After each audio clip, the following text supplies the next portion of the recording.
యేసుక్రీస్తు నామములో చేరిన ప్రతి వారిని వందనాలు తెలియజేస్తానండి.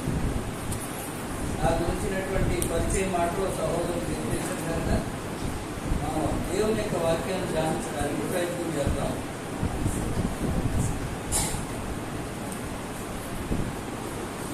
పరిశుద్ధ గ్రంథంలో కీర్తన గ్రంథం నుంచి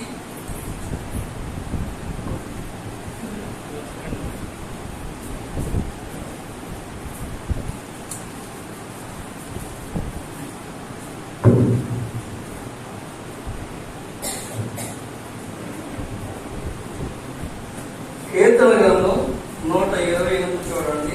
ఒకటి చూసి అప్పుడు మిగిలినటువంటి పాఠంలోకి వెళదాం. ఇది యాత్ర కీర్తన. యాత్ర అంటే ప్రయాణం. ప్రయాణం గురించి చాలా కీర్తన గ్రంథాలు ఉన్నప్పటికీ ఈ గ్రంథంలో మాత్రం ఈ కీర్తన ఒక ప్రత్యేక స్థానాన్ని కలిగి ఉంటుంది. ఇశ్రాయేలు ఐగుప్తు దేశం నుంచి ప్రారంభించినప్పుడు రచనలు కొన్ని జరిగినాయి. అవి మనకు లేవు ఇందులో.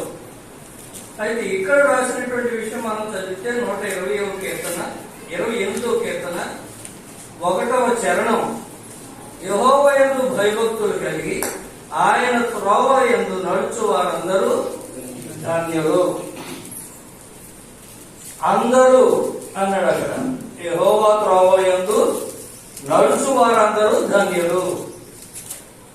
నడవాలంటే మార్గం తెలియాలి. ఆ మార్గం ఇశ్రాయేలీయులకైతే యూదులకైతే బాల్యం నుంచి తెలియజేసిన విధానం ఉంది, బైబిల్ ఆధారాలు. మరి క్రైస్తవ యుగంలో అది నమూనాగా తీసుకుంటే తరతరాలుగా దాన్ని అవలంబించడానికి అవకాశం ఉంటుంది. అలాగా పాత నిబంధన కాలంలో బాల్యం నుంచి కూడా యెహోవా యందు భయభక్తులు కలిగినటువంటి వ్యక్తులు ఉన్నారు. ఎప్పటి నుంచి? బాల్యం నుంచి కూడా. అలాంటి వారిలో మనకు తెలిసినటువంటి వ్యక్తి, ఈ కీర్తన గ్రంథంలో ఎక్కువగా కీర్తనలు రాసినటువంటి వ్యక్తి, ఆయన పేరు దావీదు గారు. ఆయన గురించి కొన్ని విషయాలు చదువుకుని అప్పుడు మనం నూతన నిబంధనలో ఉన్నటువంటి విషయాలు చదువుతాం. మొదటి సమూయేలు గ్రంథం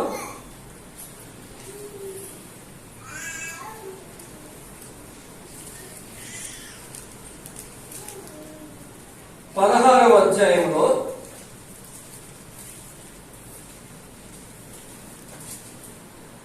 3వ వచనం చూడండి. యెషయిని బలియర్పణమునకు పిలువుము, అప్పుడు నీవు చేయవలసిన దానిని నీకు తెలియజేతును. ఎవరి పేరు నేను నీకు చెప్పుదునో అతనిని నీవు అభిషేకింపవలని సెలవీయగా సమూయేలు యెహోవా ఇచ్చిన సెలవు చొప్పున బెత్లెహేమునకు వెళ్ళెను. ఆ ఊరి పెద్దలు అతని రాకకు భయపడి సమాధానముగా వచ్చుచున్నావా అని అడుగగా అతడు సమాధానముగానే వచ్చుచున్నానని వచ్చి తిని మీరు శుద్ధులై నాతో కూడా బలికి రండని చెప్పి యెషయిని అతని కుమారులను శుద్ధి చేసి బలి అర్పించెను. దేవుడిచ్చినటువంటి ఆజ్ఞ ప్రకారంగా అక్కడికి వెళ్ళాడు. ఆయన వెళ్ళేటప్పుడు కూడా ఏం పట్టుకెళ్ళాడు? అభిషేకించడానికి తైలాన్ని పట్టుకెళ్ళాడని చెప్పి 16వ అధ్యాయంలో 10 వచనాలు చదివితే మనకు అర్థం అవుతుంది. మీరు ఇంటి దగ్గర చదవండి. అతని కుమారులు ఒక్కడొక్కడు వచ్చినప్పుడు ఈయన ఇతను సరిపోతాడు అనే భావం కలిగి ఉన్నాడు సమూయేలు గారు. కానీ వారిని ఎవరు కోరుకోలేదు అనేటువంటి విషయం మనం 6వ వచనంలో చదివితే అర్థం అవుతుంది. వారు వచ్చినప్పుడు, వారంటే ఎవరు? యెషయి కుమారులు వచ్చినప్పుడు వీడు పర్వాలేదు అనేటువంటి ఆలోచన ఈయన కలిగింది. అప్పుడు దేవుడు చెప్తున్నాడు 6వ వచనంలో, వారు వచ్చినప్పుడు అతడు ఏలీయాబును చూచి నిజంగా యెహోవా అభిషేకించిన వాడు ఆయన ఎదుట నిలిచి ఉన్నాడని అనుకోలేను.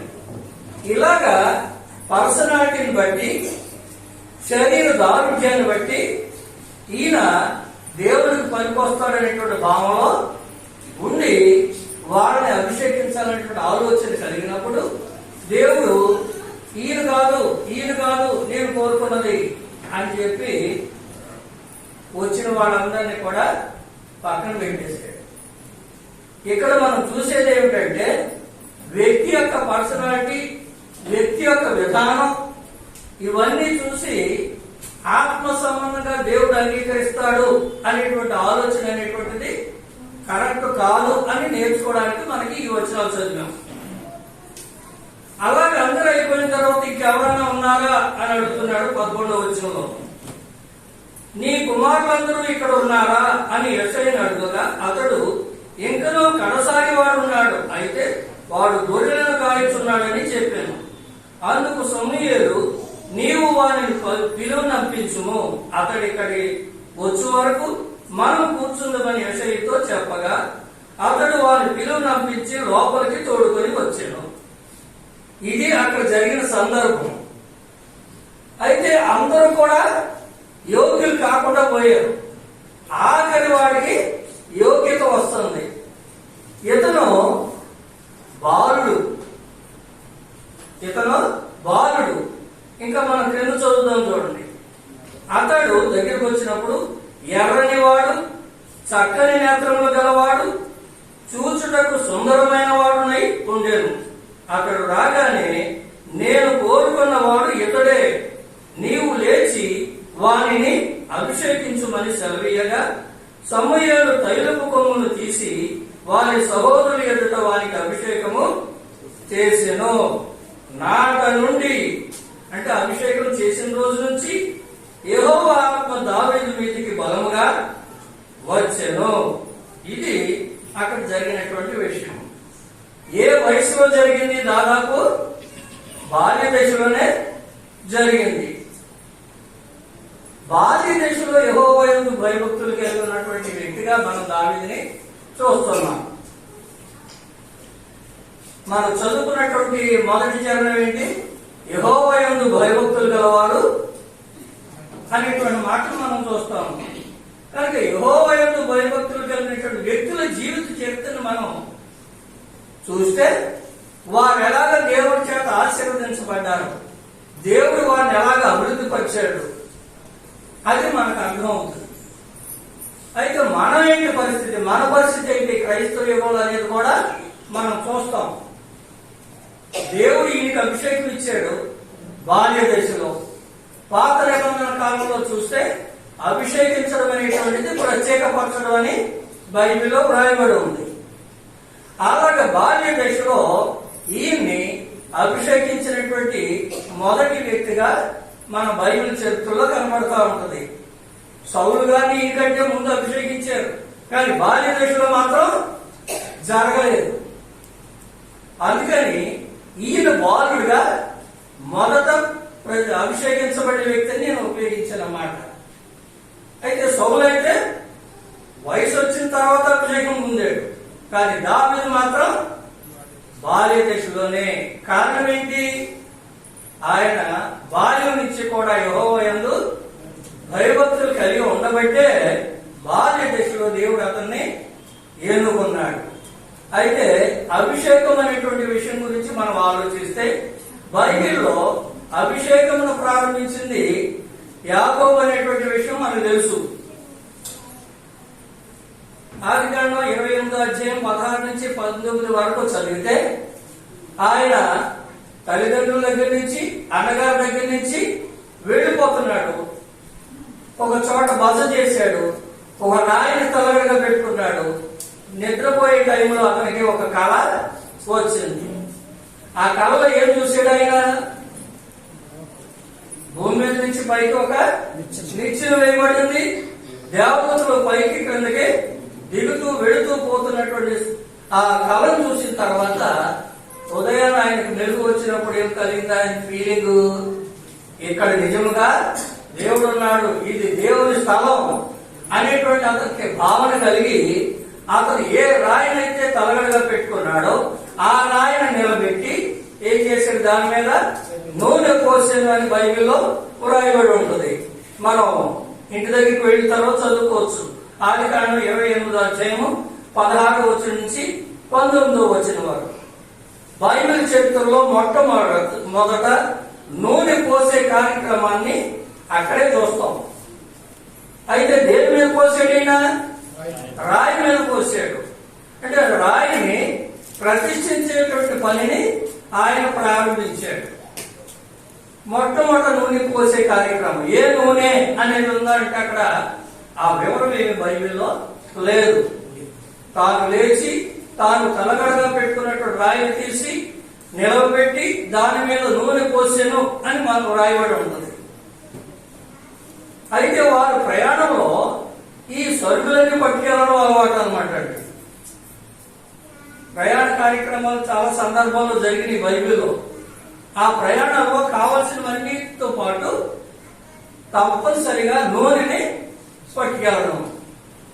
అయితే నూనె పట్టుకోవడానికి మనకలాగా ప్లాస్టిక్ బాటిల్స్, గాజు సీసాలు లేవు. కానీ ఏం చేసేవారు? జంతువుల యొక్క కొమ్ముల్ని లోపల ఖాళీ చేసి దాన్ని ఒక బాటిల్గా వాడేవారు. దానికి ఒక కార్డు తయారు చేసేవారు. సమూయేలు గురించిన చరిత్ర మనం చదివితే ఆయన కైలపు కొమ్మును పట్టుకుని వెళ్ళాడు అని రాయబడి ఉంటుంది. 16వ అధ్యాయంలోనే 1వ వచనం చదివితే మనకు అక్కడ అర్థం అవుతుంది. అంతటా యెహోవా సమూయేలుతో ఈలాగు సెలవిచ్చెను, ఇశ్రాయేలీయుల మీద రాజుగా ఉండకుండా నేను విసర్జించిన సౌలును గురించి నీవు ఎంతకాలము దుఃఖింతువు? నీ కొమ్మును తైలముతో నింపును. కనుక ఫిల్ చేయడానికి బాటిల్స్ అయ్యేటప్పుడు కొమ్ములు అన్నమాట అండి. నేను ఈ ప్రాంతంలో తిరిగినప్పుడు మైసూర్ ఎద్దులు కనబడి, అంటే ఎద్దులో కొన్ని జాతులు ఉన్నాయి కదా, మైసూర్ ఎద్దులు అంటే పొడవాటి కొమ్ములు అన్నమాట. అది చనిపోయిన తర్వాత ఆ కొమ్ముని క్లీన్ చేస్తే సుమారు 1 లీటర్ 1.5 ఆయిల్ దాంట్లో పోయొచ్చు ఈ కాలంలో. మరి ఆ కాలంలో ఇంకా బలమైనటువంటి జంతువులు అయి ఉంటాయి, ఇంకా పెద్ద కొమ్ములు ఉండి ఉంటాయేమో అనుకుంటాను. దానికి ఆధారం లేదు, మనకి అనుకోవడమే భావం. మన జనరేషన్ ఇంత హైట్ అయ్యాము, ఇంతలోవే అయ్యాము. కానీ పాతకాలం జనరేషన్ చాలా దారుణ్యమైనటువంటి శరీరం కలిగినటువంటి వాళ్ళు ఉన్నారు.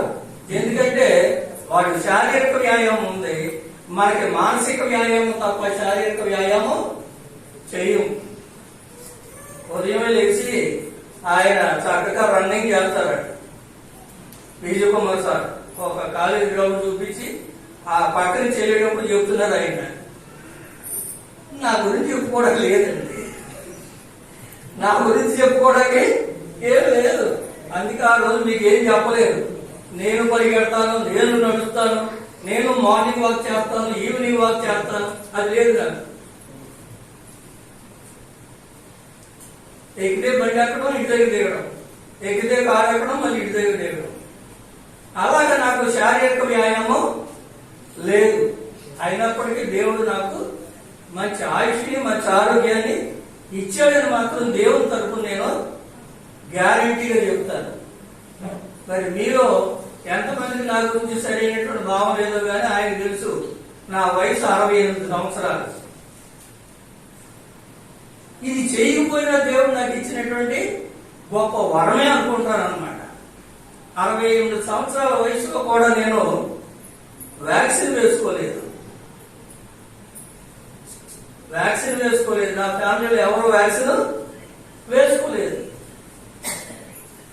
అయితే దేవుడు ఇచ్చినటువంటి కాపుదలే తప్ప మన గొప్పతనం, మన విశ్వాసం ఏమీ కాదు. అలాగే ఇక్కడ మనం చదివితే చరిత్ర ప్రకారంగా చాలా మార్పులు జరుగుతూ వస్తానే ఉన్నాయి. ఎప్పుడు ఒకేలాగా ఉంటుందని మనం కూడా అనుకోకూడదు. కనుక యాకోబు గారేమో ఒక పనిని ప్రారంభించారు. ఆ పనిని తర్వాత దేవుడు దాన్ని ఇంప్లిమెంట్ చేశాడు. దేవుడు పోయమన్నాడు అక్కడ నుండి, రాయి నాకు నిలబెట్టమన్నాడా? అక్కడ చెప్పలేదు. కానీ ఆయనే దేవుని యొక్క ఉన్నటువంటి భయము, భక్తి అలాగ క్రియారూపకంగా ప్రదర్శించి ఇది పరలోకపు గవిని అంటే ద్వారం అన్నమాట. అలాంటి భావంతో అతను ఏం చేశాడు, తన తలగడగా ఉన్న రాయిని తీసి నూనె పోయడం అనేటువంటిది జరిగింది. దాన్ని దేవుడు ఏం చేశాడు, అభిషేకం అనేటువంటి కార్యక్రమానికి నడిపించాడు. దానికి ఒక ప్రత్యేకమైనటువంటి ఆయిల్ తయారు చేయాలి. దాన్ని ఏమంటారు, అభిషేక తైలము అంటారు. దానికి కొన్ని వస్తువులు కావాలి. అందులో చాలా రకరకాలైనటువంటి వస్తువులు వాడడం అనేటువంటి జరిగింది. నిర్గమకాండము 30వ అధ్యాయము 22 నుండి 25 వరకు చదవండి. అలాగే నిర్గమకాండము 40వ అధ్యాయం 9 నుంచి 16 వరకు కూడా మీరు చదివితే అందులో ఏ ఏ వస్తువులు ఉపయోగించాలో రాయబడి ఉంది. సుగంధ ద్రవ్యాలన్నీ కూడా సుగంధ ద్రవ్యాలే. అందులో ఒక గడ్డిని కూడా ఉపయోగించారు. ఆ గడ్డి ఏంటంటే నిమ్మగడ్డి. ఆ నిమ్మగడ్డి చక్కటి నిమ్మకాయ వాసన వస్తుంది, గ్రీన్ గా ఉంటది, దాదాపు 1 మీటర్ ఎత్తు ఎదుగుతూ ఉంటది. దాన్ని కత్తిరించి నీళ్ళలో వేసి బాయిల్ చేస్తే పైన ఆయిల్ తేలుతుంది. ఆ నీళ్లు తీసేసి ఆయిల్ అంతా ఒక చోట కలెక్ట్ చేస్తే చాలా సంవత్సరాలు నిల్వ ఉంటుంది. ఆ ఆయిల్ ని కొబ్బరి నూనెలో కలిపి తలకు రాస్తారు, బాడీ కూల్ చేయడానికి.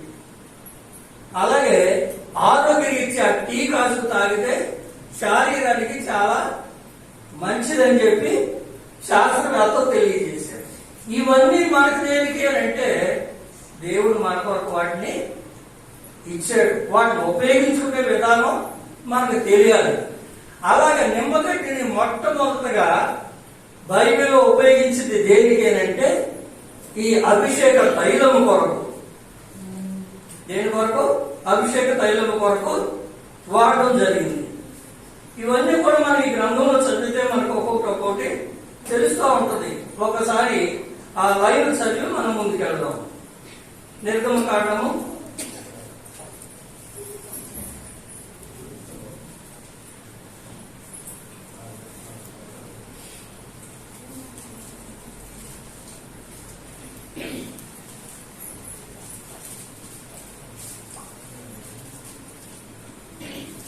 30వ అధ్యాయము 22 నుంచి.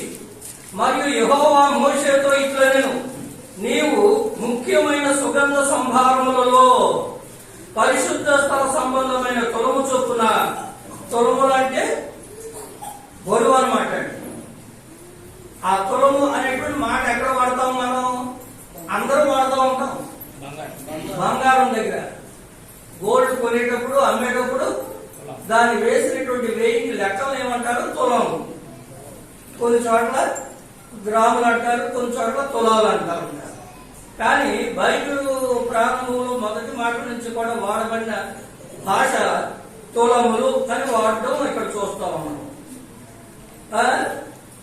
పరిశుద్ధ స్థల సంబంధమైన తులముల చొప్పున అచ్చమైన గోపరసము 500 తులములను, సుగంధము గల లవంగి పట్ట సగము అనగా 250 తులముల ఎత్తును, నిమ్మగడ్డి నూనె 250 తులముల ఎత్తును, లవంగి పట్ట 500 తులములను, ఒలీవ నూనె సంభారమును 3 పళ్ళును తీసుకొని వాటిని ప్రతిష్టాభిషేక తైలముగా అనగా సుగంధ ద్రవ్య మేడకుని పని అయిన పరిమళ సంభారముగా చేయవలెను.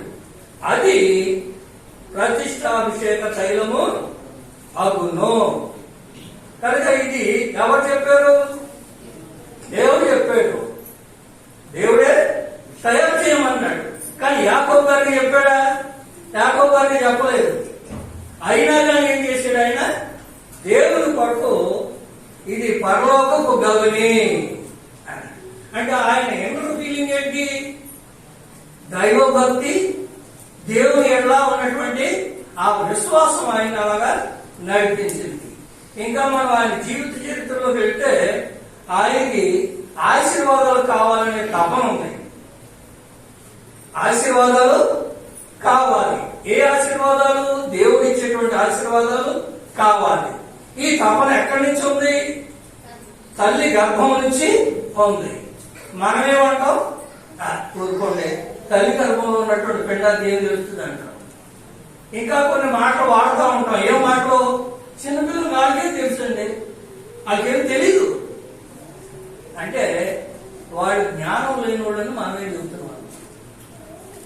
దేవుడేమో తల్లి గర్భంలో నుంచి వినే శక్తిని దేవుడు ఇచ్చాడు. అలాగే పుట్టినటువంటి పిల్లలకి అన్ని తెలుసు అనేటువంటిది దేవుడు చెప్తున్నాడు. కానీ మనం ఏం చెప్తాం? వాళ్ళకి ఏమి తెలియదు అంటాం. అక్కడి నుంచి ప్రారంభించి వాళ్ళని పెంచే విధానం ఏమి తెలియనటువంటి స్థితిలోనే పెంచుతాం. వాళ్ళు మన మీద ఆధారపడి ఉండాలి. పిల్లలు ఎలా ఉండాలి? మన మీదే ఆధారపడి ఉండాలి. కనుక వాళ్ళకి ఏమి తెలియదు అంటాం. తల్లి గర్భంలో వినికిడి శక్తి ఉందని బైబిల్ చెప్పింది కదా. ఎక్కడ చెప్పింది? మత్తయి సువార్తలు, మార్కు సువార్తలు, ఈ సువార్తలన్నింటిలో కూడా ప్రతి సంవత్సరం మేము క్రైస్తవులు చాలా మంది డిసెంబర్ రాగానే మొదలు పెడతారు వాటిని కంటం చేయడం. సండే స్కూల్లో ఎవరు చెప్తే వాళ్ళకి గిఫ్ట్లు అలాగే ఎంకరేజ్ చేస్తారు. కానీ అందులో ఉన్నటువంటి ముఖ్యమైనటువంటి క్లూస్ మాత్రం తీసుకోరు. మరియమ్మ గర్భవము ధరించేటువంటి స్థితిని గురించి దేవదూత చెప్పాడు. తర్వాత ఇంకెవరి గురించి చెప్పాడు? ఎలిజబెత్ గురించి చెప్పడం జరిగింది. ఈవిడి గర్భం ధరించేటప్పటికే ఎలిజబెత్ గారు 6వ నెల గర్భవతిగా ఉంది. అప్పుడు ఈవిడ వెళ్ళి ఆవిడకి ఏం చేసింది? ప్రైజ్లార్డ్ చెప్పిందా? హల్లెలూయా చెప్పిందా? వందనములు చెప్పాను అని ఉంటుంది.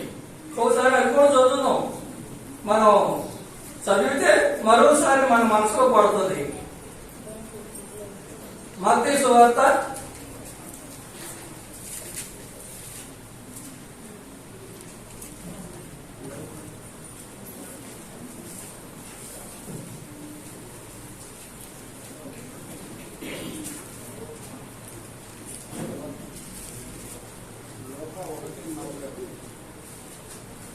1:40.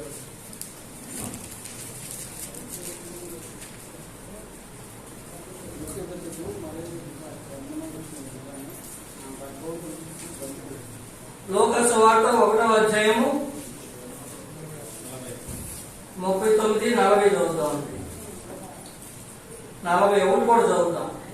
ఆ దినముల యందు మరియ లేచి యోధా దేశంలోని కొండసీమలోనున్న ఒక ఊరికి త్వరగా వెళ్లి జకరియా ఇంటిలో ప్రవేశించి ఎలిజబెతుకు వందనము చేసెను. ఎలిజబెతు మరియ యొక్క వందనవచనము వినగానే ఆమె గర్భములో శిశువు గంతులు వేసెను. అంతటా ఎలిజబెతు పరిశుద్ధాత్మతో నిండుకొనినదై బిగ్గరగా ఇట్లనెను.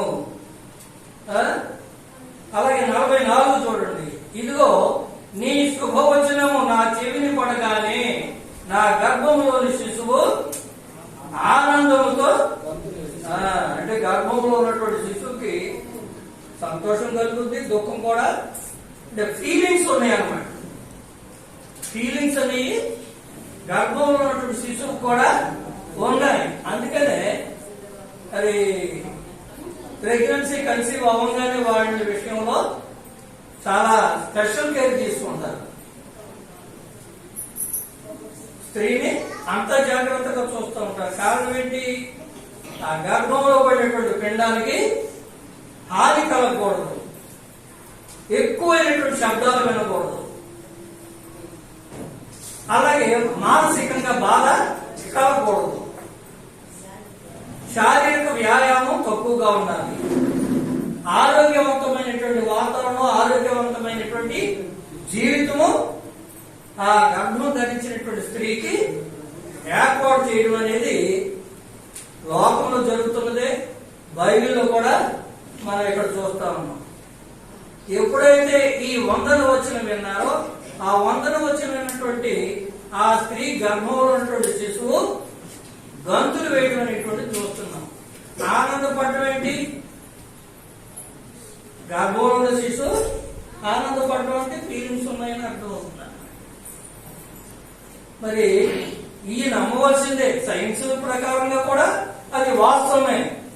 మనం ఏం చేస్తామంటే అధిక ప్రేమ చూపించి మన పుట్టిన పిల్లలు మనమే పాటు చేస్తాం. వాళ్ళకి ఏం తెలీదు. వాళ్ళు ఎవరు చేసినా ఆ పిల్లలకేం తెలుసు అంటాం. పిల్లలు తెలీదా? వాళ్ళు పొరపాటు చేసినప్పుడు వాళ్ళ ఫీలింగ్స్ గమనించండి, వాళ్ళ ముఖ కవళికలు చూడండి, మనసు ఫీల్ అవుతుంది. అలాగే ఫేస్ కూడా మార్పు చెందుతాం. ఒకవేళ అలవాటు చేస్తే తండ్రి వచ్చేటప్పటికి పక్క పక్కన ఉంటారన్నమాట, డైరెక్ట్గా రారు. ఆదమావులు ఎలా దాక్కున్నారో అలాగా పొరపాటు చేసినటువంటి పిల్లలు దాక్కుంటానికి ప్రయత్నం చేస్తూ ఉంటారు. అంటే వాళ్ళకి ఏముంది? మంచి చెడులు ఆలోచించేటువంటి జ్ఞానం ఉంది, తెలుసు. ఇంకోటి మనం ఇక్కడ గమనించవలసింది ఏంటంటే, వందనము చెప్పడం ఏ వచ్చినమంట? శుభవచనం. ఏ వచ్చినం? శుభవచనం. ఎందుకు మరి ఇక్కడ మనం రుజువుపరుచుకుంటున్నాం? పిండముగా ఉన్నప్పుడే వినికిడి శక్తి ఉంది కనుక, ఒకవేళ అప్పుడే ఆ స్త్రీ ప్రసంగాలు వింటే ఆ ప్రసంగాలు ఎవరు వింటారు? లోపల ఉన్నటువంటి గర్భస్థ శిశువు వింటారు. బూతులు వింటే అది ఏమిస్తున్నాడు అంటే, లోపల గర్భంలో ఉన్నది ఆడపిల్లైనా మగపిల్లైనా ఏవైతే తల్లి వింటుందో అవే గర్భంలో ఉన్నటువంటి శిశువు కూడా వింటాడు. ఏవైతే మానసికంగా స్త్రీ సఫర్ అవుతుందో ఆ ఫీలింగ్స్ ని గర్భంలో ఉన్నటువంటి శిశువు కూడా ఫీల్ అవుతూ ఉంటారు. కనుక దేవుడు అంత గొప్ప ఇంటర్లింక్ని పెట్టాడు. అయితే మనం ఇక్కడ చదివినటువంటి విషయాల్లో మనం తైలముల గురించి చదివాం. ఈ ఆయిల్ గురించి ప్రత్యేకమైనటువంటి విధానంలో తయారు చేసి అభిషేక తైలముగా దేవుడు దాన్ని ప్రత్యేకపరిచినటువంటి విధానం మనం చూస్తున్నాం.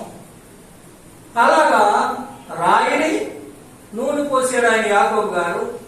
తర్వాత రాజుని అభిషేకించడం అనేది మనం బైబిల్ చరిత్రలో సమూయేలు గ్రంథంలో 16వ అధ్యాయంలో చదివాం. సమూయేలుని అభిషేకించాడు, ఆయన డిస్క్వాలిఫైడ్ అయ్యాడు, అంటే అవిధేయుడు అయ్యాడు. ఆయన తీసేయడం కొరకు ఒక కుర్రోడు ఎన్నుకున్నాడు. ఆ కుర్రోడు యొక్క యోగ్యత ఏంటి? బాల్య దశ నుంచి కూడా యెహోవా యందు భయభక్తులు గలవాడు. ఎక్కడున్నాడు ఈ కుర్రోడు అంటే, మొదటి నుంచి ఆ డ్యూటీ ఏంటి? మొదటి సమయంలో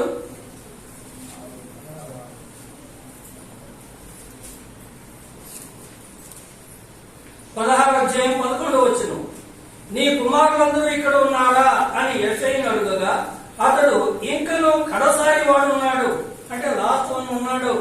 ఎక్కడున్నాడు వాడు? అయితే వాడు గొర్రెలు కాయచున్నాడని చెప్పాను. అంటే బాల్య దశలో అతని యొక్క స్టార్టింగ్ జాబ్ ఏంటి? గొర్రెలు కాయడం అన్నమాట. అతని స్టార్టింగ్ జాబ్ గొర్రెలు మేపడం. గొర్రెలు ఎక్కడ మేపుతూ ఉంటారు? మీ ప్రాంతంలో అయితే మైదానం, మరి నేనున్న ప్రాంతం అయితే కొండలు, లోయలు, ఒక్కోసారి త్రాగడానికి మంచులు కూడా దొరకవు. సమ్మర్లో నీళ్ళు లేక పులులు, ఈ జంతువులు కూడా కొన్ని మైళ్ళు నడిచేళ్తా ఉంటాయి నీళ్ళ కొరకు. అలాగే నేను ఉండేటువంటి గ్రామంలో ఒక పాలిటెక్నిక్ కాలేజ్ దగ్గర చిన్న స్ప్రింగ్ వాటర్ ఉండేది. బాగా సమ్మర్లో మే నెల, జూన్ నెలలో నీళ్ళు ఉండవు కదా, అప్పుడు అక్కడికి వస్తా ఉంది. గతంలో, ఇప్పుడు లేవు. ఎందుకంటే అడవులన్నీ కొట్టేశారు. కొట్టేసి ప్రజలు వారికి అనుగుణమైనటువంటి పంటలనేమో పండించుకుంటారు కనుక వేరే ప్రాంతాలకు వెళ్ళిపోయింది. ఇలాగా ఆయన గొర్రెల కాపరిగా ఉన్నాడు. మొదటి జాబ్లో స్ట్రక్చరల్ గా చూస్తే అందమైన వాడు, చక్కని నేత్రములు కలిగిన వాడు, ఎర్రని వాడు, మాట్లాడేందు ప్రావీణ్యత కలిగిన వాడు. ఇలాంటి లక్షణాలు ఉన్నాయి. ఎక్కడి నుంచి? బాల్య దశ నుంచి. ఇవన్నీ ఎలా వచ్చి ఉంటాయి? బాల్యం నుంచి కూడా ఈయన ఎలా ఉన్నాడు? దేవుడు అంటే భయము, భక్తి. ఇంకా ఆయన సౌలుకి ఎక్స్ప్లెనేషన్ చెప్పాడు, లేదు నేను ఆ ఫిలిస్టీన్ చంపేయగలను. ఎందుకనంటే నేను గొర్రెలు కాచేటప్పుడు ఎలుగుబంటిని చీల్చేశాను, సింహం గొర్రెలను పట్టుకుపోతే దాన్ని అది ఎవరు చేశారో తెలుసా? యెహోవా చేశాడు. కనుక సున్నతి లేని ఫిలిష్తీయుణ్ణి నేను చంపేస్తా, ఎందుకంటే యుద్ధం చేసేది నేను కాదు అని తను ఒడిసెలు తిప్పి విసిరేటప్పుడు యుద్ధము యెహోవాదే అని ఉపయోగించాడు ఆ మాట. ఆ మాట చాలా గొప్ప మాట అన్నమాట అండి. అలాంటి కాన్ఫిడెన్స్ మనం కలిగి ఉండాలి, మన పిల్లలు కలిగి ఉండాలి. అంటే లైఫ్ ఆఫ్ డేవిడ్ అనేటువంటి ఈ చరిత్రలో మనం దావీదు బాల్యం నుంచి ఎలా ఉన్నాడో అనేది మనం చూసుకుంటున్నాం. కనుక ఈ మొదటి సమూయేలు గ్రంథం 17వ అధ్యాయము 47వ వచనంలోకి వస్తే, అప్పుడు యెహోవా కత్తి చేతను ఈటి చేతను రక్షించేవాడు కాడని ఈ దండు వారందరూ తెలుసుకుందరు, యుద్ధము యెహోవాదే, ఆయన మిమ్మును మా చేతికి అప్పగించునని చెప్పాను. ఇంకా మీరు ఈ అధ్యాయం మొదటి నుంచి చదివితే నువ్వు బాలుడివి, నువ్వు వెళ్ళొద్దు అని ఆర్గ్యుమెంట్ జరిగినటువంటి చరిత్ర ఉంది. ఇదంతా మీకు తెలుసు కనుక మనం అది చదువుకుని టైం వేస్ట్ చేసుకోవడం కంటే ముందుకు వెళ్ళిపోతాం. ఆ తర్వాత గొర్రెలు కాచేటప్పుడే ఇది కొంచెం ప్రాక్టీస్ చేశాడు. ఏం ప్రాక్టీస్ చేశాడు? సంగీతము. సంగీతం అనేది 2 రకాలు. గాత్ర సంగీతము, వాద్య సంగీతము 2 రకాలు ఉన్నాయి. అసలు సంగీత ఆవిర్భావం అనేది సరిగమలతో ప్రారంభమైంది. సప్త స్వరాలు అంటారు వాటిని. ఆ మాటలు కూడా మనకి పాత నిబంధన గ్రంథంలో ఈ దావీదు గారి సందర్భంలోనే ఉన్నాయి. నోటితో పాడేదాన్ని గానము అన్నారు. గానము గాత్రంతో వచ్చేది. ఒక వస్తువు పెట్టినప్పుడు వచ్చే శబ్దాన్ని నాదము అన్నారు. నాదము వేరు, గానము వేరు. ఒక వస్తువు తట్టినప్పుడు వచ్చే శబ్దము నాదము. అలాగే గొంతుకుతో పాడేటప్పుడు వచ్చేది గానము అనే మాటలు ఉన్నాయి. సంగీతములు అనేటువంటి హెడ్డింగ్ పెట్టుకుని మనం ఆ పాటను చదివితే అందులో ఇవన్నీ వస్తూ ఉంటాయి. అలాగే భూమి మీద చరిత్ర ప్రకారంగా కూడా చూస్తే మొట్టమొదటి ప్రారంభమైంది గాత్ర సంగీతమే. తర్వాత ఆ స్వరాన్ని వస్తువుల మీద ఆపాదించడం అనేటువంటిది జరిగింది. అలాగే ఈయన చక్కగా వీణ వాయించేవాడని వాయిద్య ప్రియుడు అనేటువంటిది మనకి బైబిల్ చరిత్రలో ఉంది. ఇక్కడ 18వ అధ్యాయంలో కూడా ఉంటుంది ఆ విషయం. అది ఆరాధనలో కాదు. గొర్రెలు మేపుతున్నాడు, ఖాళీగా ఉన్నాడు, టైం పాస్ కావాలి. ఆయన దగ్గర మొబైల్ లేదు, ఇంకా ఏమీ లేవు. అది ఎప్పుడు వచ్చింది? ఈ మధ్య వచ్చింది. ఏం చేయాలప్పుడు? ఏదో ఒక కర్రను తీసుకుని 2 కన్నాలు పెట్టేసి, లేకపోతే ఒక 5-6 కన్నాలు పెట్టి దాన్ని ఫ్లూట్ గా వాడటం అనమాట. అలాగే 2 కర్రలకి ఏవో తీగ కట్టి దాన్ని వాయించడం. ఇలాగ కొన్ని వస్తువులు పాత నిబంధనల కాలంలో వాయిద్యాలుగా వాడినటువంటి పేర్లు కూడా ఉన్నాయి.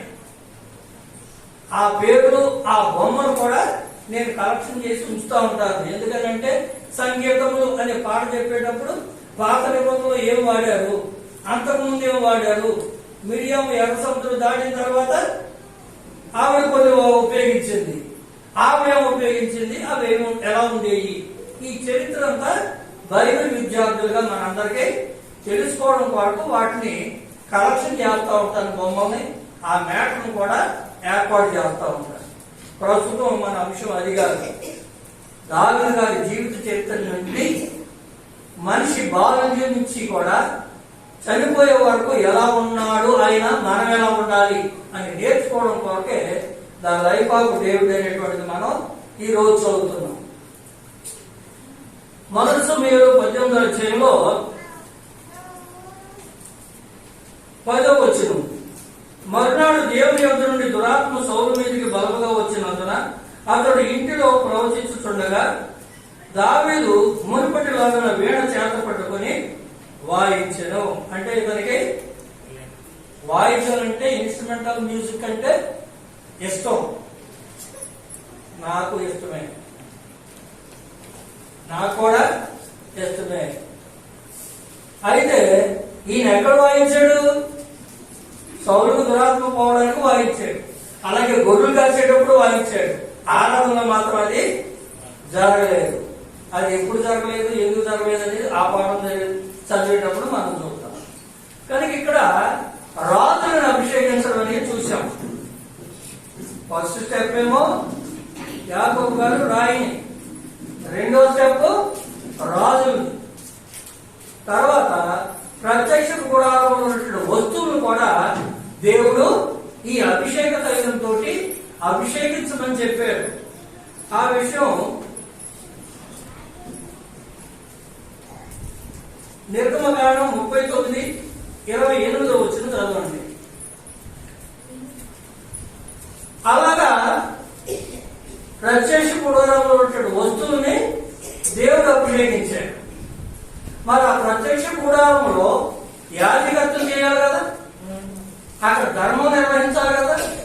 అది నెరవేర్చాలంటే ఎవరు కావాలి? ఎవరో కొంతమంది యాజకులు కావాలి. అందుకని దేవుడు 11 భూభాగాలు పంచి లేవీయులకు మాత్రం యాజకత్వాన్ని అప్పగించాడు. మీకు తెలిసినటువంటి చరిత్రనే నేను మాటలతో చెప్తాను. అర్థమైందండి? మీరందరూ బైబిల్ తెలిసిన వాళ్ళే. ఎందుకంటే విజయ్ కుమార్ గారు వేరే వాళ్ళని తీసుకొచ్చి వాక్యం చెప్పించారు. ఆయన కూడా మిమ్మల్ని వాక్యంలో పెంచారు. మీకు అన్ని విషయాలు తెలుసు కనుక నేను అక్కడక్కడ ఉన్న విషయాలు మాత్రమే చెప్తున్నాను, నాకున్న తక్కువ సమయం. కనుక నిర్గమకాండం ఇవన్నీ మనం చదివితే అక్కడ ఈయన ఈ ప్రత్యక్ష గుడారాన్ని ఏర్పాటు చేసినప్పుడు అందులో ఉన్నటువంటి ఉపకరణాలని ఈ తైలముతోటి అభిషేకించమని చెప్పినటువంటి మాట మనం నిర్గమకాండం 29, 21, 35, 36 ఈ వచనంలో కూడా చదవచ్చు. అంతేకాకుండా అక్కడ ఉన్నటువంటి వేదికను కూడా ఆయన అభిషేకించమన్నాడు. వేదిక అంటే ఏంటి? మామూలుగా ఏదైనా సభ ఏర్పాటు చేశారు అనుకోండి, ఒక స్టేజ్ ఏర్పాటు చేసి ఒక నలుగురు పిలుస్తారు. ఇక్కడ కన్వీనర్ ఏమంటాడు? వేదికను అలంకరించిన పెద్దలకు అంటాడు. ఈ మాట అందరికీ తెలిసిందే కదా. అదే మాటను బైబిల్లో ఉపయోగించాడు. కనుక వేదికను కూడా ఏం చేయమన్నాడు ఆయన? ఈ అభిషేకం అనేటువంటి కార్యక్రమం చేయమన్నాడు. నిర్గమకాండం 39:28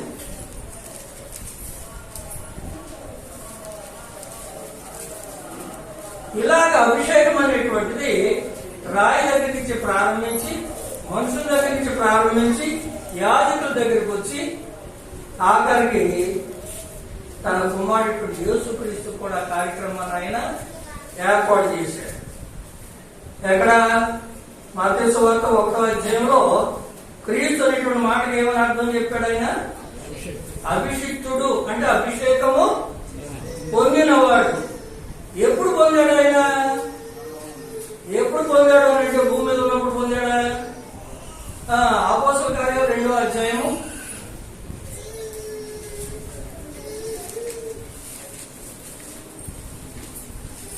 36వ వచనం. మీరు సిలువ వేసిన ఈ యేసునే దేవుడు ప్రభువుగాను క్రీస్తుగాను నియమించాను. అలాగే భూమి మీద తల మీద అత్తరు పోసినప్పుడు కూడా ఈ మాటను వాడాడు. ఆమె జ్ఞాపకార్థంగా ఈ అత్తరుతోటి నన్ను అభిషేకిస్తుంది అన్నాడు. అంతే తప్ప ఆయన భూమి మీద ఉన్నటువంటి 33 సంవత్సరాల్లో కూడా ఎప్పుడు కూడా ప్రతిష్టాభిషేక తైలం అనేటువంటిది ఆయన మీద పోయినట్టు సమాచారం నేను చదవలేదు. అది లేదు. కానీ ఆయన అభిషిక్తుడు. ఎప్పుడు? ఆయన చనిపోయి సమాధి చేయబడి తిరిగి లేచి ఇక్కడ కొన్ని రోజులు కార్యక్రమాలు చేసి అక్కడికి వెళ్ళిన తర్వాత దేవుడు ఏం చేశాడు? ఆయన్ని ప్రభువుగా అంటే పరిపాలించేవాడిగా, క్రీస్తుగా అంటే అభిషిక్తుడిగా నియమించాను. ఎవరు నియమించారు? దేవుడు నియమించాడు. ఇప్పుడు వరకు ముందున్నవన్నీ కూడా మానవం చేశారు. ఇక్కడ ఏం జరిగింది? దేవుడే ఆ కార్యక్రమాన్ని చేశాడు. మరి తర్వాత కార్యక్రమం ఏముంది? మొదటి యోహాను పత్రిక, యోహాను మొదటి పత్రిక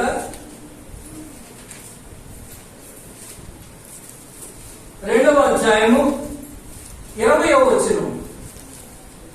యోహాను మొదటి పత్రిక 2వ అధ్యాయము 20వ వచనం. అయితే మీరు పరిశుద్ధుని వలన అభిషేకము పొందిన వారు గనక సమస్తమును ఎరుగుదురు. తర్వాత 27వ వచనం చూడండి.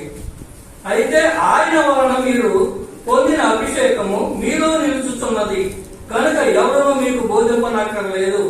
ఆయన ఇచ్చిన అభిషేకము సత్యమే గాని అబద్ధము కాదు. మీరు పొందిన అభిషేకము మాట్లాడింది. ఎవరు వీరు? వీరు వారు అనేటువంటి మాటను చాలా జాగ్రత్తగా ఆలోచించవలసిన అవసరం ఉంది.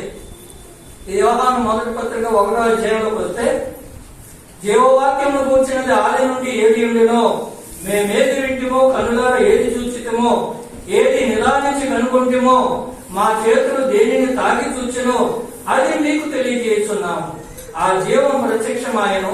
తండ్రి యొద్ద నుండి మాకు ప్రత్యక్షమైన ఆ నిత్య జీవమును మేము చూచి ఆ జీవమును గురించి సాక్ష్యం ఇచ్చుతూ దానిని మీకు తెలియపరుచుతున్నాము. వీళ్ళు ఏమైనా చూశారా? వీళ్ళు ఏమైనా తాగారా? కానీ తాగిన వాళ్ళు, దగ్గరుండి విన్నవాళ్ళు చెప్పిన మాటల్ని నమ్మారు.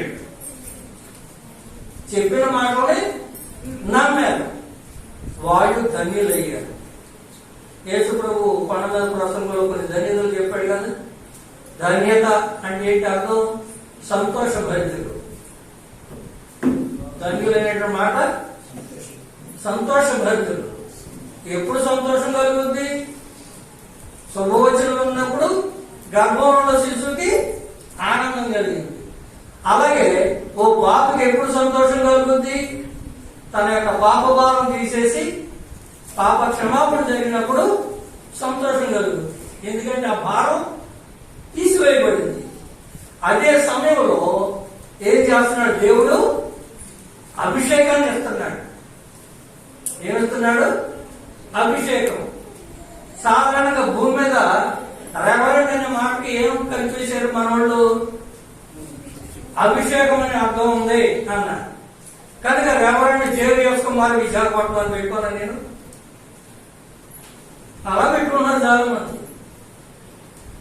రెవరెంట్ పాస్టర్ విజయ్ కుమార్ తిరుపతి అని పెడతారు ఆయన.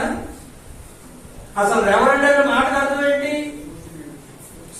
పూజింపదగిన అని మనం చూస్తున్నాం. 111 కీర్తన 9వ చరణంలో ఆయన నామము పరిశుద్ధమైనది, పూజింపదగినది. జేవిఎస్ కుమార్ పూజింపదగిన వాడ? విజయ్ కుమార్ గారు పూజింపదగిన వాడ? యేసు ప్రభుకి ఏమన్నా రెవరెంట్ జీసస్ క్రైస్ట్ అని ఉందా? యేసు ప్రభు పేరు ఎక్కడన్నా రెవరెంట్ జీసస్ క్రైస్ట్ అని ఉందా? ఇంగ్లీష్ బైబిల్ ఎక్కడన్నా కనపడదా? రెవరెంట్ పాల్ అని ఉందా? రెవరెంట్ పీటర్ అని ఉందా అంటే లేదు. కానీ మనం ఏం చేస్తామంటే ఎస్టీ పాల్ అంటాం. ఎస్టీ అంటే సెంట్రల్ ట్రైబల్, సెయింట్ అది, saint Paul, saint Peter, saint John నేను పెట్టుకుంటాను. Saint JVS Kumar, saint Vijay Kumar, ఇంకెవరైనా మీ పేరు నాకు తెలియదు కనుక మీరు ఎవరైతే బాప్తిసం పొందారో వాళ్ళందరూ సెయింట్స్ అని పెట్టుకోండి. ఎవరిచ్చారు ఆ అర్హత? దేవుడు ఇచ్చాడు. సెయింట్ అంటే ఏంటి? పరిశుద్ధ పౌలు. మరి మనం పరిశుద్ధులు కాదా? బాప్తిసం ఉన్న ప్రతి వ్యక్తి పరిశుద్ధపరిచాడు దేవుడు కదండి. అందుకు దేవుడు ఏం చేశాడు? ఇక్కడ ఎవరైతే బాప్తిసం పొందారో వాళ్ళందరికీ కూడా ఏమిచ్చాడు? అభిషేకాన్ని ఇచ్చాడని మనం ఇక్కడ చదివాం. కనుక అయితే మీరు పరిశుద్ధుని వలన అభిషేకము పొందినవారు. సీనియర్లు ఎవరు నెత్తి మీద చేయలేదు. నెత్తిమి చేయటువంటి 2 అర్థాలు ఉన్నాయి. డబ్బులు అప్పు చేసి అక్కొట్టేసిన వాడికి నెత్తిమి చేయడం అంటారు. అయితే కొంచెం పట్టాలు, నడుగుతాడు ఇలాంటివి పెట్టుకున్న వాళ్ళు సీనియర్ పాస్టర్ వచ్చి ఎవరో ఒకళ్ళు నెత్తిమి చేస్తారనమాట జూనియర్స్ మీద. అంటే ఆయన కూడా అభిషిక్తుడు అయిపోయాడు అన్న.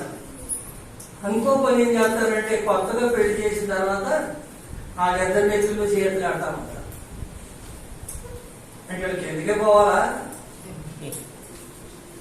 కొత్తగా పెళ్లి చేసుకుని సంతోషంగా బతకడం పోయి సేవకులందరూ రండి ఆశీర్వాదాలు ఇద్దాం. ఏదో సంచులు పట్టుకొచ్చి చెప్తున్నాడు కదా. ఎవరి దగ్గర ఉన్నాయి ఆశీర్వాదాలు? ఆశీర్వాదాలు ఎక్కడున్నాయి? దేవుడి దగ్గర ఉన్నాయి. ఆయన అడగమని చెప్పరు. రండి సేవకులైన వాళ్ళందరూ రండి, నెత్తి చేతులు ఎట్టేద్దాం. వీళ్ళు చేతులు పెట్టిన తర్వాత ఇక్కడి నుంచి కిందకి వెళ్ళిపోవాలన్నమాట. కానీ వాడు ఏం చేస్తున్నట్టు వాళ్ళకి బైబిల్తో పోల్చి చూడడం. బైబిల్తో పోల్చి చూడడం. మనుషులు అభిషేకం ఇవ్వడం కరెక్టా?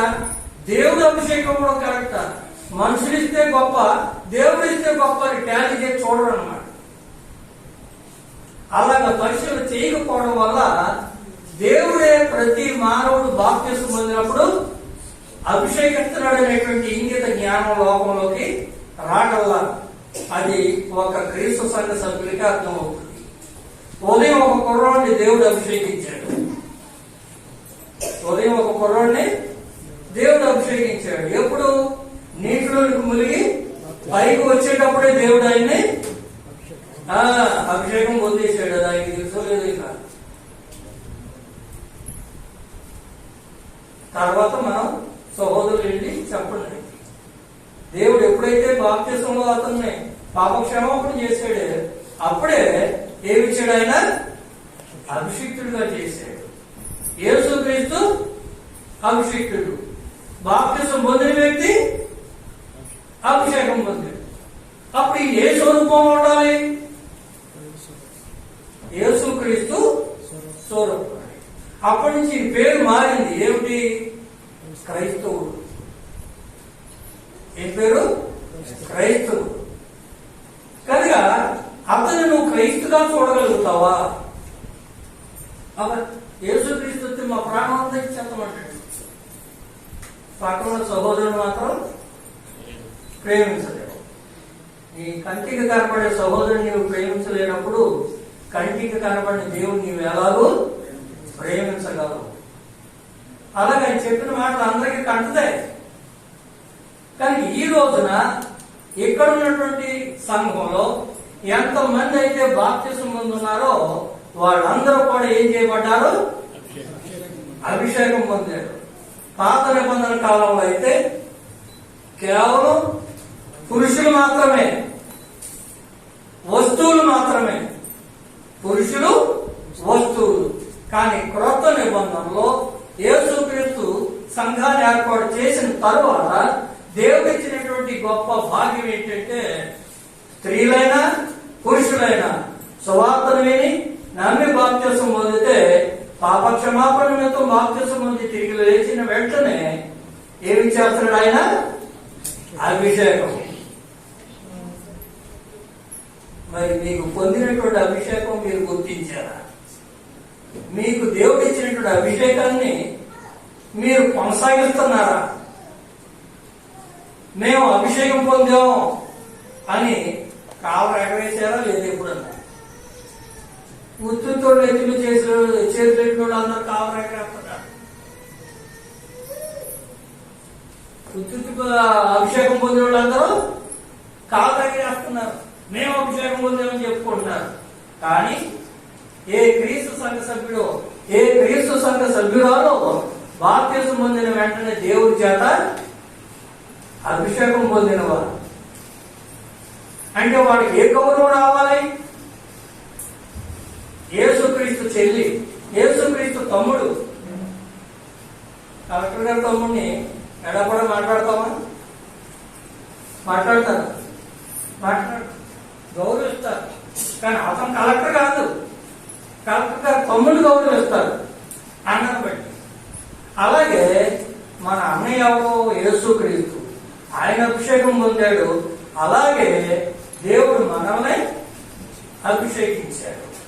కనుక ఆ కాలానుగుణంగా ఎలా మార్చుకుంటూ రాబడిందో అభిషేకం అనేటువంటిది చూసాం.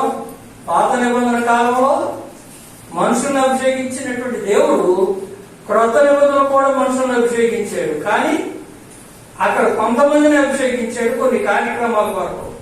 ఇక్కడ ఎవరైతే బాప్తిసం పొందుతున్నారో వాళ్ళందరినీ అభిషేకిస్తున్నాడు.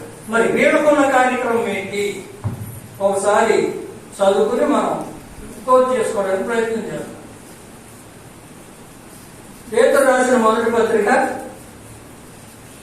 2వ అధ్యాయము 5వ వచనం. పేతురు రాసిన మొదటి పత్రిక 2వ అధ్యాయం 5వ వచనం. యేసుక్రీస్తు ద్వారా దేవునికి అనుకూలంలో ఆత్మ సంబంధమైన బలులు అర్పించుటకు పరిశుద్ధ యాజకులుగా ఉండినట్లు మీరును సజీవమైన రాళ్ల వలె ఉండి ఆత్మ సంబంధమైన మందిరముగా కట్టబడుతున్నారు. కనుక సంఘం అనేటువంటిది దేవుడు నివసించడానికి ఆత్మ సంబంధమైన మందిరము. ఇది ఎప్పుడు స్టార్ట్ అయింది? యేసు ప్రభు ఆరంభమైన తర్వాత స్టార్ట్ చేశాడు ఆయన. ఎప్పటి వరకు కట్టబడుతుంది ఇది? యేసు ప్రభు యొక్క 2వ రాకడ వరకు కూడా ఆ కన్స్ట్రక్షన్ జరుగుతూనే ఉంటది. ఆ నిర్మాణం కొనసాగుతూనే ఉంటుంది. ఆ నిర్మాణంలో బాప్తిసం పొందిన పురుషుడైనా బాప్తిసం పొందిన స్త్రీ అయినా ఒక రాయి. ఆ రాయి ఏంటి? దీనికి కట్టినటువంటి రాళ్ళలో జీవం లేదు. యెరూషలేము దేవాలయం కట్టినటువంటి రాళ్ళలో జీవం లేదు. కానీ యేసు ప్రభు కట్టేటువంటి మందిరంలో ఏముంది? ఆ రాళ్లకు జీవం ఉంది. ఆ జీవం కలిగినటువంటి రాళ్ళు ఎవరు? నేను మీరే. నేను మీరే. ఎవరైతే తండ్రి కుమార పరిశుద్ధాత్మ బాప్తిసం పొంది క్రీస్తు చేత ఆయన సంఘంలో చేర్చబడ్డారో వాళ్ళందరూ కూడా సజీవమైనటువంటి రాళ్ళు. అంత గొప్ప స్థానం దేవుడు మనకి ఇచ్చాడు. దేవుడు మనకి ఇచ్చాడు. ఇంకా కొన్ని పనులు ఉన్నాయి. ఎవరైతే అభిషేకం పొందారో వాళ్ళకి ప్రభరాత్రి భోజనం తీసుకునేటప్పుడు చెప్తా ఉంటారు, ఇందులో పాలు పొందు ప్రతి వాడు ఆయన వచ్చే వరకు ఆయన మరణమును ప్రకటించాలి. స్త్రీలా పురుషులా? స్త్రీలా పురుషులా అంటే ఎవరు ప్రకటించాలి? ఎవరు రొట్టెలో ద్రాక్షరసంలో పాలు పొందుతున్నారు? పురుషులే పొందుతున్నారా? స్త్రీలు కూడా పొందుతున్నారంటే పురుషులు స్త్రీలు కూడా ఎవరైతే బాప్తిసం పొందారో వాళ్ళందరూ కూడా ప్రతి ఆదివారాన రొట్టె విరిచే కార్యక్రమంలో పాలు పొందుతున్నటువంటి ప్రతి వారు ఏం చేయాలి? ఆయన మరణం గురించి ప్రకటించాలి. అది మనం చేస్తున్నామా? చావుడు చేస్తున్నాడు, చావుడు భార్య చేస్తున్నాడు. ఎందుకు చేస్తున్నారు వీళ్ళు? ఆ పని కోసం వాళ్ళు వచ్చేది కనుక అది చేస్తారు. మరి మన పని ఏంటి? సంఘంలో ప్రతి సభ్యులకి చెప్పాడు కదా, ఎవరైతే రొట్టె ద్రాక్షరసంలో పాలు పొందుతున్నారో వాళ్ళందరూ కూడా ఆయన మరణాన్ని ప్రకటించండి. అది చేస్తున్నామా లేదా? ఒకరు చెయ్యకపోతే మరి ఆయన మనకు అభిషేకం ఇచ్చాడు కదా, ప్రత్యేకపరిచాడు కదా, మరి మన అభిషేకాన్ని మనం ఉపయోగించుకోవాలి కదా. అది ఎవరికి వాళ్ళే పరిశీలించుకోండి. సువార్తికుడు సంఘ సభ్యులు పరిశీలన చేయక్కర్లేదు, ప్రశ్న చేయక్కర్లేదు. ఈ పక్కింటోడు ఆ పక్కింటోడు ప్రశ్నలు చేయక్కర్లేదు. ఇంట్లో ఒకరినొకరు ప్రశ్నించుకోవాల్సిన అవసరం లేదు. మనకు మనమే, ఎవరికి వాళ్లే. దేవుడు నాకు అభిషేకాన్ని ఇచ్చాడు, దేవుడు నాకు అభిషేకాన్ని ఇచ్చాడు. ఆ అభిషేకాన్ని నేను ఎంతవరకు కాపాడుకుంటున్నాను, ఎంతవరకు ఉపయోగించుకుంటున్నాను. అలాగే రొట్టె ద్రాక్షరసంలో పాలు పొందుతున్నాను, ఆయన మరణాన్ని ఎంతవరకు ప్రకటిస్తున్నాను. కనుక ఈరోజు అభిషేకం యొక్క ప్రాధాన్యత మనం గమనించి బాల్య దశ నుంచి యెహోవా యందు భయభక్తులు కలిగి దావీదు గారు స్టేజ్ వైజ్ గా ఎక్కడికి వచ్చాడు? అక్కడికి రాజు అయిపోయాడు. గొర్రెలు కాసేవాడు రాజు అవడం, ఛాయ్ తాగేవాడు భారతదేశానికి ప్రధాని అయిపోయిన అంటున్నాడు. నేను ఛాయ్ అమ్ముకున్నాను, భారతదేశానికి ప్రధాని. ఎవరు ఇచ్చారు? ఈ యెహోవా ఇచ్చాడు తెలియదు. యెహోవా దేవుడే భారతదేశ ప్రధాని చేశాడన్న సంగతి తెలియదు.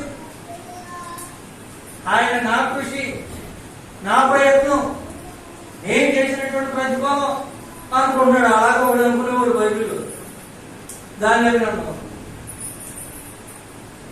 కనుక మానవుని ఆలోచన కంటే దేవుని ఆలోచన లేదు. అధికారం అనేది ఎవరు ఇస్తున్నారు? దేవుడు ఇస్తున్నాడు. కనుక మనం బాల్య దశ నుంచి యెహోవా యందు భయభక్తులు కలిగి ఆశీర్వదించబడి అడవుల్లో నుంచి ఎక్కడికి వెళ్ళాడు? ఆయన దేవుడి ప్రజలు ఉన్నటువంటి ఆ పట్టణం వెళ్ళి ఆ సింహాసనం మీద కూర్చున్నాడు. యేసు ప్రభుకి ఒక వాగ్దానం ఉంది. ఏమిటది? దావీదు సింహాసనం నీకు. కనుక ఇప్పుడు యేసు ప్రభు ఎక్కడ కూర్చున్నాడు? అక్కడ కూర్చున్నాడు. అంటే అంత ప్రాధాన్యత, అంత గొప్ప స్థితిని ఎవరు పొందారు? దావీదు గారు పొందారు. కారణం ఏంటి? బాల్యం నుంచి కూడా యెహోవా యందు భయభక్తులు గారు. అందుకనే ఈ లైఫ్ ఆఫ్ డేవిడ్ మనం చదివే ముందు 128వ కీర్తనలో మొదటి చరణం చదువుకున్నాం. యెహోవా యందు భయభక్తులు గలవాడు ఇలాగూ ఆశీర్వదించుకోవాలి. మనకు అన్ని కావాలి. ఏంటి? ఆశీర్వాదాలే. ఏం కావాలని? మరి మనకు కూడా బాధ్యత ఉంది కదా. మనకు కూడా ఆయన ఇస్తున్నాడు. తీసుకోవడానికి మన దగ్గర యోగ్యత ఉండాలి కదా. అది ఇచ్చాడు కూడా యోగ్యత. మనం ఉపయోగించుకుంటున్నామా? రైల్వే టికెట్ రిజర్వేషన్ అయిపోయింది, వెళ్ళిపోవడానికి టైం అయింది. కానీ నా రిజర్వేషన్ ఎక్కడికి వెళ్తుంది అని చెప్పి ట్రైన్ స్టేషన్లో కూర్చుని ఉంటే ట్రైన్ ఉంటుందండి. అది 9 గంటల కంటే ఆ ట్రైన్ దగ్గర 9:10 దాకా కూర్చుని ఉండగానే మన రిజర్వేషనే ఖాళీగానే ఉంటుంది సీటు. కానీ ట్రైన్ వెళ్ళిపోతుంది, మనం అక్కడే ఉంటాం. అంటే మనం పొందిన రిజర్వేషన్ మనం అనుభవించలేకపోతున్నాం. మనం చేసుకున్న రిజర్వేషన్ మనం అనుభవించలేకపోతున్నాం. అలాగే దేవుడు మనకు రిజర్వేషన్ ఇచ్చాడు. ఏ రిజర్వేషను? అభిషేకం అనేటువంటి రిజర్వేషన్. కేవలం దేవుని కుమారులకు మాత్రమే దేవుడు ఇచ్చినటువంటి గొప్ప భాగ్యం. అభిషేకం అనేటువంటి సామాన్యమైనటువంటిది కాదండి. లోపల ఉన్నటువంటి మత్స్యశాఖల వారైతే దాన్ని చాలా గొప్పగా చెప్పుకుంటారు, గొప్పగా ఊహించుకుంటారు. కానీ వాస్తవంగా చూస్తే మనుషులు ఇచ్చే అభిషేకానికి దేవుడిచ్చే అభిషేకానికి అంత సంబంధమే లేదు. ఒక 30 సంవత్సరాల క్రితం ఒక బాప్టిస్ట్ సంఘం పాస్టర్ గారు పిలిచేటండి వాక్యం చెప్పిన వాళ్ళ సంఘంలో. అక్కడ పైకి పులిపిట్ ఎక్కే ముందు, బాబు మీరు అభిషేకం పొందారండి. క్లాస్ పొందారంట. ఎందుకంటే ఆయన పొందింది కరెక్ట్ కాదు కదా. నన్ను తీసుకెళ్ళి పిలిచిన ఆ పిలిచి వాక్యం చెప్తానంటే నా పెళ్లి చేసినటువంటి పాస్టర్ గారు ఆయన. నా పెళ్లి తీసుకోరే నన్ను పిలిచి వాక్యం చెప్పమన్నాడు వాడు బాప్టిస్ట్ సంఘంలో. పులిపిట్ ఎక్కే ముందు నువ్వు బాప్టిస్ట్ అభిషేకం పొందావో బాబు అని అడిగి పొందాను. ఎందుకంటే ఆయనకి ఇప్పుడు తెలియదు కదా, నన్ను దేవుడు అభిషేకించాడు సంగతి ఆయనకి తెలియదు. ఆయన కూడా ఎవరంటే టీవీలో కనపడతా ఉంటాడు, ఎంత బాగా చుట్టేసుకుని ఎరుసలేము తీసుకెళ్తా ఉంటాడు సువార్తరాజు అని. వాళ్ళ నాన్నగారు మా మ్యారేజ్ చేస్తున్నారు. కనుక వాళ్ళకి దేవుడు అభిషేకం చేస్తాడనేటువంటి సంగతి బైబిల్ చదువుతారు కానీ అర్థం కావట్లా. దేవుని కుమారులుగా, క్రీస్తు సంఘ సభ్యులుగా దేవుడు మనందరికీ ఇచ్చిన గొప్ప భాగ్యం ఏంటంటే సర్వ సృష్టికి ఆధారభూతుడైనటువంటి దేవుడు ఇచ్చినటువంటి అభిషేకం మనం పొందాం. We are such a great person. ఈ సృష్టిలో గొప్పవాళ్ళు ఎవరున్నారంటే దేవుడి చేత అభిషేకం పొందిన వాళ్ళే గొప్పవాడు. అలాగే మీరు ఎప్పుడైనా ఆలోచించారా? మనం ఎంత గొప్ప స్థాయికి దేవుడు తీసుకెళ్ళాడో ఇప్పుడు మనం కొన్ని విషయాలు జ్ఞాపకం చేస్తున్నాం. మీలో కొంతమందికి తెలుసు, తెలియదు నేను అంటలా, మళ్ళీ జ్ఞాపకం చేస్తున్నా.